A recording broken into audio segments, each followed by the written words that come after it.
Hi welcome back to our channel. ఎలా ఉన్నారు అందరూ? ఈరోజు నేను జింజర్ అదేనండి అల్లం పెడదామని వచ్చానన్నమాట. మన టెర్రస్ పైకి. ఇంతవరకు నా గార్డెన్లో ఎప్పుడూ అల్లం పెట్టలేదన్నమాట. ఇప్పుడే ఫస్ట్ టైం నేను ట్రై చేస్తున్నాను.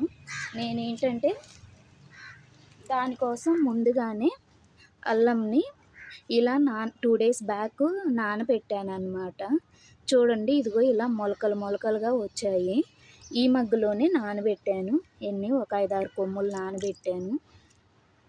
ఇలా రూటింగ్ సిస్టమ్ అయితే ఇలా వస్తుందండి. ఇదిగో ఇప్పుడు ఈ అల్లం మొత్తం నేను ఇక్కడ చూడండి సాయిల్ ఎలా మిక్స్ చేశాను, అన్నీ సేమ్ రేషియోలో మిక్స్ చేశానండి.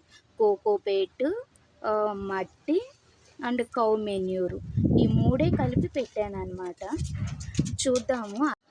చూద్దాము అల్లము. నేనైతే ఇదేనండి ఫస్ట్ టైము పెట్టడము.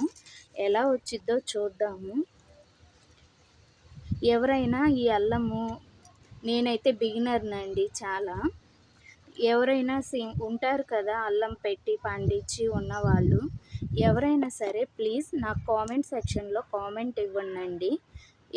ఈ అల్లము ఇంకా ఈజీగా ఎలా పెంచవచ్చో ప్లీజ్ చెప్పండి. నేనైతే అడుగుతున్నాను. నాకైతే తెలిసిన మెథడ్లో అయితే నేను పెడుతున్నానండి. చూద్దాం ఇది అసలు ఎలా వస్తుందో ఒకసారి. ఎందుకంటే ఏదైనా ఒకసారి ఎక్స్పెరిమెంట్ చేయాలి కదండి. ఎక్స్పెరిమెంట్ చేస్తేనే కదా ఏదైనా వచ్చేది, మనకు తెలిసేది. ఏ ఎక్స్పెరిమెంట్ చేయకుండా మనం ఏం చేయలేం కదా.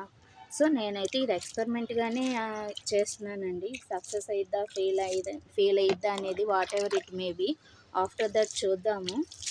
ఇది వచ్చిన తర్వాత నేనైతే ఇలా పెట్టేశానండి అల్లాన్ని. ఎన్ని డేస్కి వస్తుంది ఏంటి అనేది కూడా నేను మీకు అప్డేట్ ఇస్తాను. చూద్దామండి. ఈరోజైతే ఇలా పెట్టేశాను నేను. ఇది మళ్ళీ మనకి పైకి ఎన్ని డేస్కి వస్తుంది అనేది నేను చూపిస్తానండి. మీకు కనుక నా ఛానల్ నచ్చినట్లయితే ప్లీజ్ లైక్, షేర్, సబ్స్క్రైబ్ చేయండి please. Thank you for watching.